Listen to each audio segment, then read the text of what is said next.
actually given her money to take off. I knew Scott was in contact with her, taking her to and from work. I knew that he worked for the FBI. Does the idea of a criminal becoming a trusted FBI agent sound surreal? The story of Scott Kimball will burst the bubble for you. Belonging from a broken family, Kimball had found refuge in non-violent crimes. By the time he was 36, Kimball had become an FBI informant and a serial killer. Welcome back to True Stories. Join the family in exploring some of the most interesting true crime cases. As always, don't forget to give the video a thumbs up and subscribe. Now, let's get into it. In 2000, Kimball encountered the prison for the first time. Soon, he was released and fled to Alaska. To ensure that his identity stayed anonymous, Kimball started living under the name of his brother Brett. With a new identity, Kimball found every reason to become involved in check fraud. After stealing $4,500, Kimball was finally issued a warrant and arrested. This end was in fact just a beginning. Locked up in prison, Kimball churned ways to escape his bad luck. He was a 36-year-old weathered man, yet sufficiently clever for his benefit by this time. In 2002, one of the FBI agents, Shelf, got to know that Kimball had the news of a murder plot up his sleeve. This included 4 targets, the federal judge, prosecutor and 2 witnesses. While spilling this in front of the agents, Kimball also pitched an idea: I would be willing to do some undercover work for you guys. Kimball knew the weak spots of the FBI, and just the proper techniques, to earn the agents' trust. If one murder plot was not enough, he dropped another bomb. While the agents were trying to absorb Kimball's first confession, he added details about another murder plot. This was about an Alaska prisoner, Jeremiah Jones, who was assumed to have murdered an assistant U.S. attorney in Seattle. The FBI found his demeanor convincing, and he was transferred to FCI Englewood in Colorado. Followingly, all warrants against him were discarded. No record of violent crimes was found, and after 6 months, Kimball was activated as an FBI informant. FBI was yet to find that this was not the best decision. Throughout his time with the FBI, Kimball continued to supply useless and exaggerated information.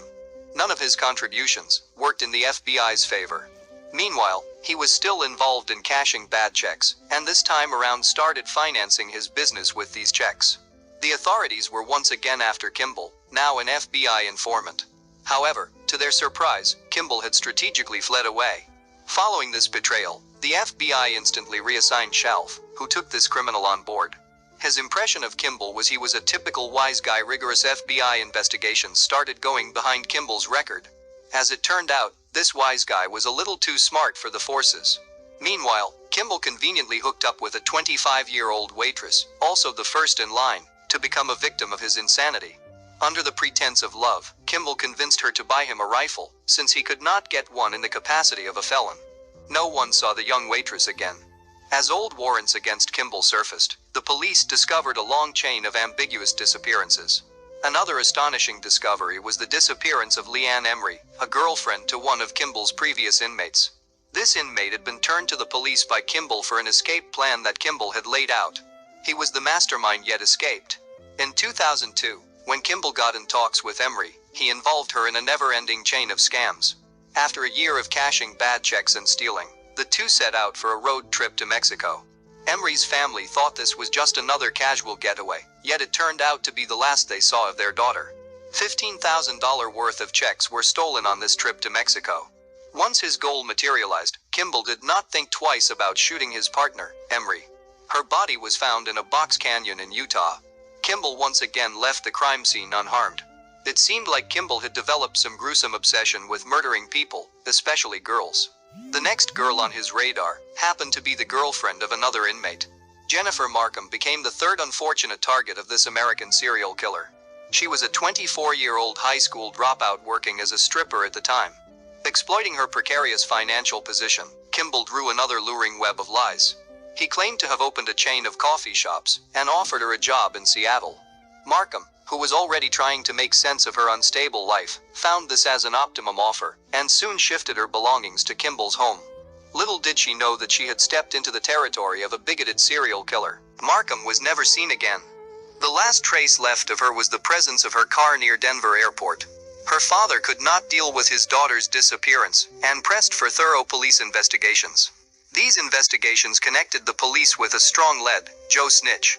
The informant claimed to know the location of Markham's dead body. While the forces saw him as a helpful informant, Markham's father was not buying Joe's claim.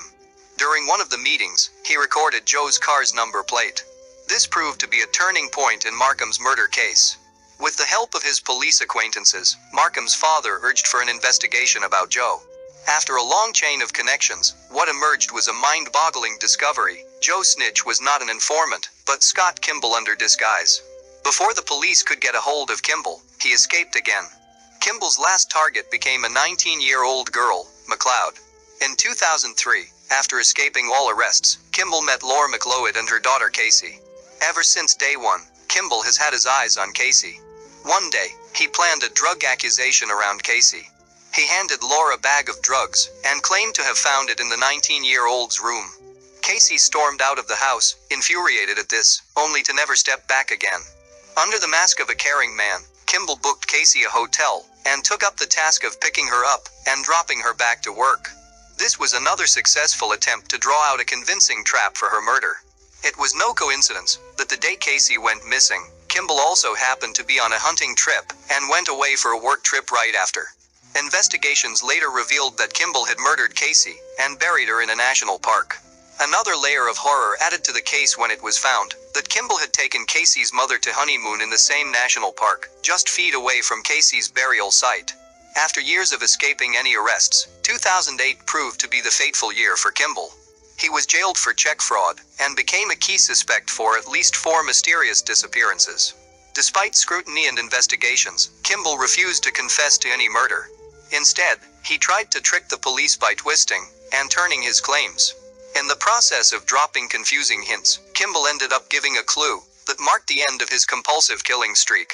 What if one of the girls simply disappeared in a national forest? The police refused to brush away from the statement. They connected the dots back to a receipt found in Kimball's residence. This was not an ordinary receipt. It was for a grocery store near the Roud National Forest, the same forest where Casey had been murdered and fed to the earth. With the final nail in the coffin, Kimball eventually admitted to the murders. Police could locate 2 victims' bodies, and one remains abandoned somewhere. The serial killer was sentenced to life imprisonment, and continues to rot in Florida. The FBI still refuses to comment on years of unknowingly protecting a ruthless serial killer.